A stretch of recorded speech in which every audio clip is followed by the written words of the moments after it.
What's poppin', guys? So today I am picking up some boxes. I just had my first eBay order for some frog bit. It's 50 frog bit leaves and I didn't have the packing material to do it. So picking up a cheap box here and we're gonna box it up for our first eBay order for 10-gallon fish tanks, which is pretty cool. So got this. Now we need to get some more stuff for the fish room, so let's go find it.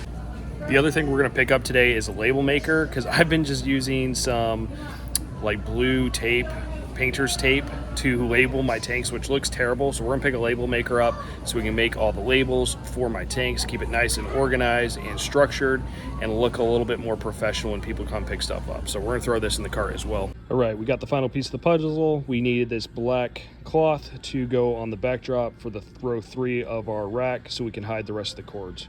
Got back from the store and picked up the curtain label maker and the boxes so I could go ahead and ship out my first eBay order, shipping out the frog bit. But the grind set never stops. Somebody wants to pick up 7 coal guppies, so we got to get them bagged up and ready to go. Even though it's late, I do not turn down orders or purchases. We are going to take the money and keep investing it back into the fish room. So let's go get these guys bagged up. We have 7 of them in this coal tank. So they are going to be going to one of my neighbors. He's big into guppies, and whenever I have ones discounted, he gets excited and usually buys some. So we're going to get these guys sent off to their new home so my neighbor can enjoy them. Right, 1 more cup of water. I like to do 3 cups of water into my catch cup. And now's the fun part. I like keeping frog bit to keep all the nitrates out of my tanks, but when it comes to catching fish, it can be a little bit annoying. Right, got 2 of them. Even though these guys are calls, they're still pretty colorful and super beautiful. I absolutely love the Tuxedo Koi Guppy line, and I'm getting excited for a couple other strains I'm going to be picking up here soon and starting to breed. So definitely a big guppy fan, and I know a lot of you out there probably absolutely love guppies. And there's so many strains. It's always a lot of fun. For some reason, my favorite color is orange. And so I keep a ton of orange fish. 1 more to go. Here we go. And man, this guy's colorful. Super good looking here. Looking awesome under the lights. And bam, got him. And of course, a bunch of frog bit trying to cling to my net.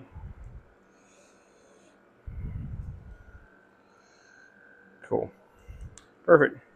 All right, let me come down here and show you guys what they look like.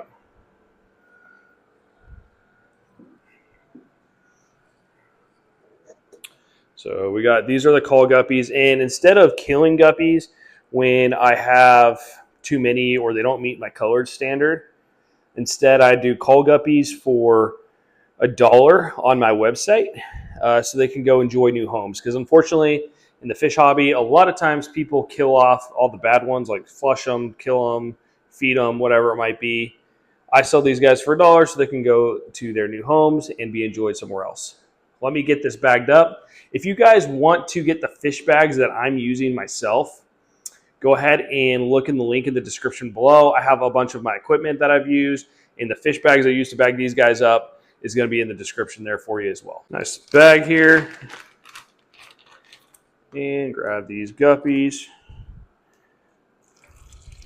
and gently pour them in as carefully as possible. They're definitely a lot easier to pour into a bag than shrimp. All right, we're going to go ahead and sell these to the neighbor and keep the show going on the road. See you guys in a bit. It's a scorcher out today. It's the next day, and doing some yard work and doing some tank maintenance today. So a couple things that we need to get done today in the fish room is we got to do a 20% water change on all these tanks, and I need to top off my easy water top system. So I'm gonna show you guys how I top it off. I'm gonna be connecting into the main pipeline in the house, so I don't have to do this whole process because it's a lot more challenging and complicated than it needs to be. But right now we just connect in over out here, run a hose all the way out, and then I take it up on the ladder, prop it up, turn it on, and fill it up. So let's do that real quick. Going to let this thing get topped off. While it's doing that, I'm going to finish my yard work out there, trim some bushes, and then we're going to come back, check in on this.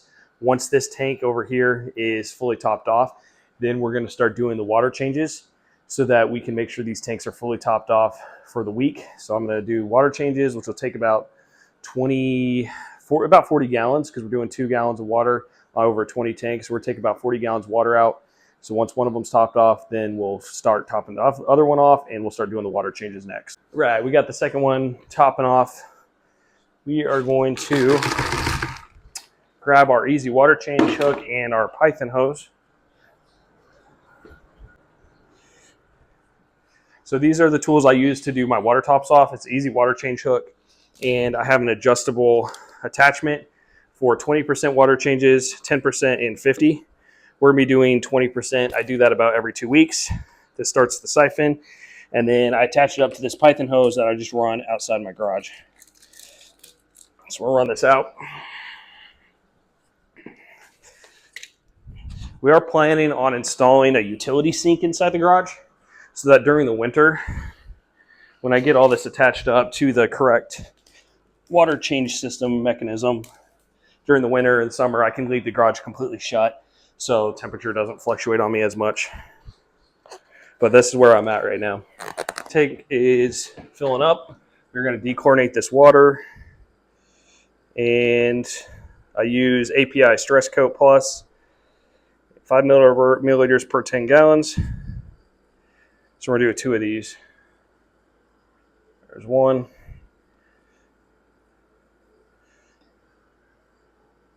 Two.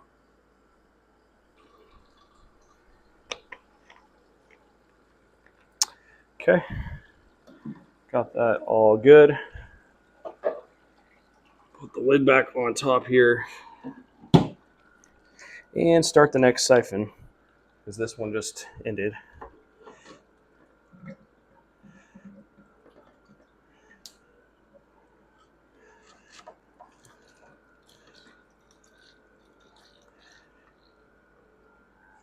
Next one's going.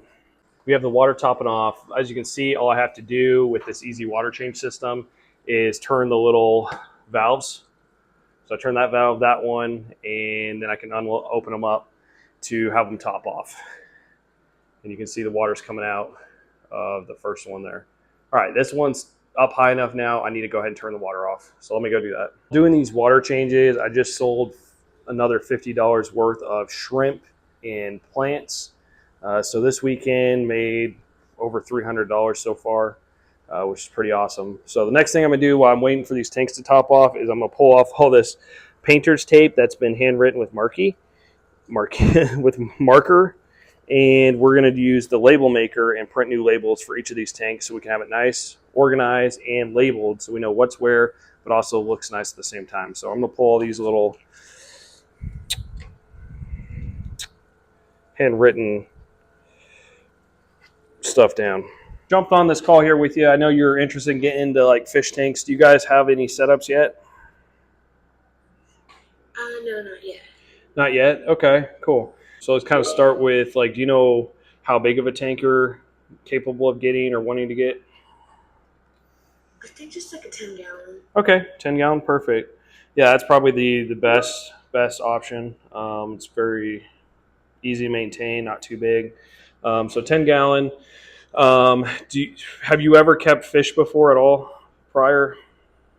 Me and my sister used to take care of a turtle. Okay. 2 turtles. Okay. Cool. Awesome. All right. So, I mean, fish keeping is going to be a little bit different. You got to kind of get into the science of the water and things like that to make sure it's set up for success.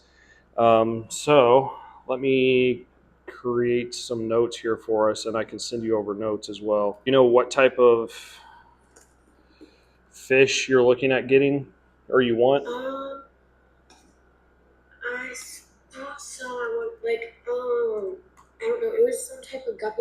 was a Moscow blue. Okay, cool. Awesome. So looking to get into kind of guppies. Okay.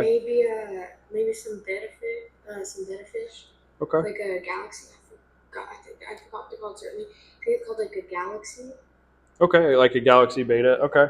Yeah, so what you kind of wanted to do is, and I'm sure you probably researched this, but I'll give you kind of some feedback. So is we want to start here. So number one, we've established we want a 10-gallon tank. And then the next kind of big thing for you to determine, which will kind of determine how you set your tank up, is what fish you're going to get for it. Guppies are definitely very beginner friendly. If you do guppies, you could also do like shrimp with it. You could do snails. You can breed the guppies and get more and resell them. So there's a lot of you can even stack other fish with them. So like you could do guppies and white clouds. You could do guppies and neon tetras. You could do guppies and neon other. tetras. I looked at them. Yeah, neons are pretty cool. So if you do guppies, it's a little more versatile for you. If you do a beta, you can really only have one beta in the 10-gallon tank, and you can't really have anything else. Like shrimp will get eaten. You could maybe get away with snails, but it might kill the snails off. So if you do a beta, it'll have to kind of be a beta only tank because they're kind of aggressive, and typically no other fish are able to live with them. So probably not a beta. Java moss. perfect. Yep. I heard those like good for like egg laying, like other fish like them a lot. Yeah, Java moss is a great starting point. It's great for shrimp because the shrimp are going to go hide. Shrimp babies will hide in there. They'll be biofilm growing that they can eat off of. And then if you have any egg laying fish, the fish will go over there and lay eggs in the Java moss, and then those eggs will hatch out. It'll provide cover for shrimp and fish fry. So that way they can have some extra hiding. So Java moss would be a good starting point. So I would do that. So it's purposes and what it sounds like you're going for. Do a aquarium co-op, sponge filter, size small. Then you're going to need some airline tubing. And this can all be gotten from Black Airline Tubing. And that can be, once again, aquarium co-op. And then do an air pump. Single outlet. And then need a check valve and Ziz nozzle to adjust the air pressure.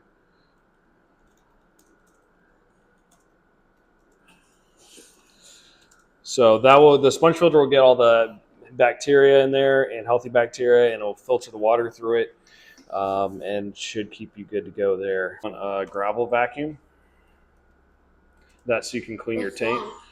Yeah, so that will allow you to clean your tank and get out all the like fish poop out of the bottom of your substrate. And you do that. You do like what's called a 10% or 20% water change. So you take out one in your 10-gallon tank. You'll take 1 to 2 gallons of water out every week or every 2 weeks, depending on how much you're doing. I'm going to show you guys how to ship aquatic plants, specifically frog bit, but this basic method can be applied to really everything: Vallisneria, Java Fern, sword plants, any type of aquatic plant. You can apply these basic principles for shipping them out. I sell on eBay. I sell on my website. I'm going to be selling on like Etsy as well, a couple different places. So these basic principles can be applied no matter where you're shipping for aquatic plants. Got someone who put an order in for 50 leaf of frog bit. So we are going to go ahead and get that package up. First off, you're going to need some paper towels. What we're going to do here is we're going to lay down the frog bit on the paper towel and count out the 50 leaves. So let's do that real quick. Okay, there we go. We'll open up our Ziploc bag, or you could use some sort of fish bag as well if you wanted.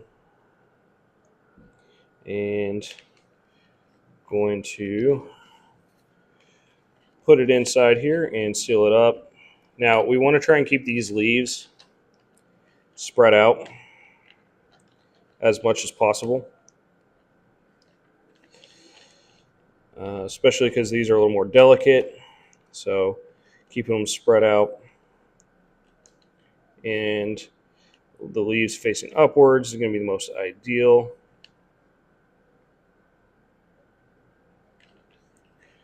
All right, got those there. Now we're going to take a little bit of water and we're going to pour it inside the bag. The goal is to get your paper towel soaking wet.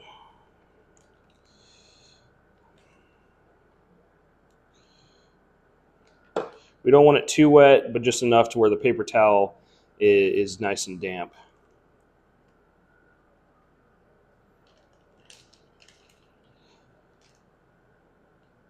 There we go. All right, that should be perfect.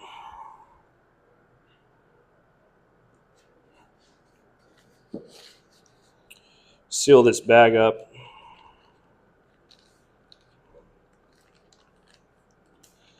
And then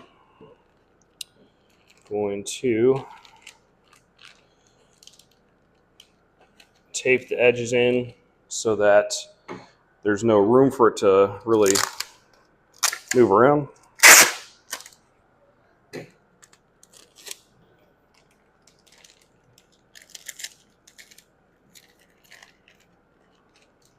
There we go.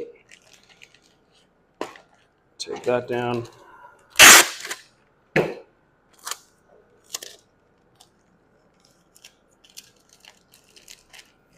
All right. So now come up here so you guys can see it. We've got our frog bait here. So inside Ziploc bag, wet paper towel, nice and damp. Frog bait placed on top.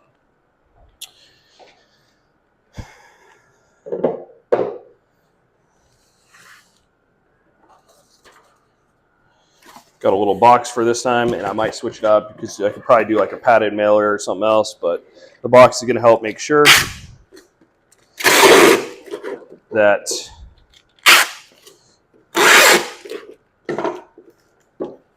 the leaves don't get messed up. All right.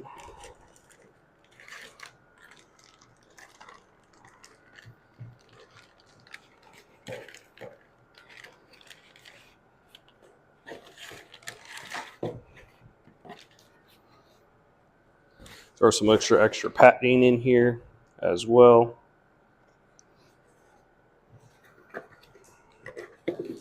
And seal that up.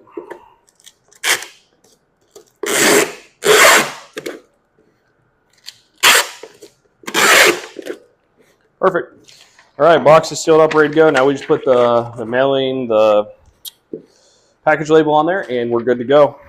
So that's the basics. It's going to go Ziploc, paper towel, put your plants on top, damp the paper towel, seal it up nice and tight, put it inside your box, and you are ready to ship this out. All right, thank you guys for watching the video. If you enjoyed it, leave a like and comment down below. We'll be coming out with much more content. I got Snail Nation being set up here in the near future, along with Guppy Nation. We're going to have a lot more guppies here in 10gallonfishtanks.com.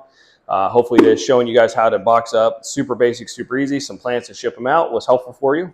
As well, if you guys need help setting up a 10-gallon tank, just like you guys saw in the video today, I do consultations, one-on-one video consultations. They are 30 minutes long and $30 to do. So if it's something you're interested, you want a consultation, hey, I'm setting this tank up, and kind of walk through thought process, and we can kind of build a custom tank together over a video call. Feel free to hit me up on my Facebook page, 10-Gallon Fish Tanks. And shoot me a message, and we can set up a video call. Like I said, 30 minutes is $30, hour for $60, where we kind of just go over the basics: lighting, gravel, what type of aquatic fish and shrimp you might want, foods you want to think about. I specialize in freshwater, so don't hit me up about saltwater. I can't help you there, but any freshwater stuff, I'm more than happy to assist and help out how I can. So also go check out in the description down below. I have a bunch of Amazon links for different products that I've used in the past or still currently use. So if you want to see some of the stuff I'm using and get it for yourself, go in the description down below. That's down there as well. We got my website, my Instagram, my Facebook, all that's linked down there as well, along with my eBay profile. So if you guys want anything, either shrimp or plants, go to my website. If you want to interact with me, ask questions, or set up a consultation, hit me up on my Facebook page and go from there. Thank you guys. Have a great week, and I'll see you in the next video. Peace. What's up, yo? Buddy. Need some fish, bro? Then you gotta go to the 10-gallon fish pro. 10-gallon, yeah. Fish tanks, yeah. 10-gallon, yeah. Fish tanks. All day, all day, all day long. Green shrimp, blue shrimp, yellow shrimp too. Green shrimp, orange shrimp, and a snowball zoo. We got fish, y'all. We got fish, dog. We got it all. Tuxedo koi, guppy, white cloud, minnow, long fin, white cloud, pygmy corridora, panda cory, stir by cory, albino cory, coolie loach, green cuba, tyrus boris, celestial pearl, dahio, and emerald dwarfers bora, pea puffer, clown, killie, sparkling goat or me.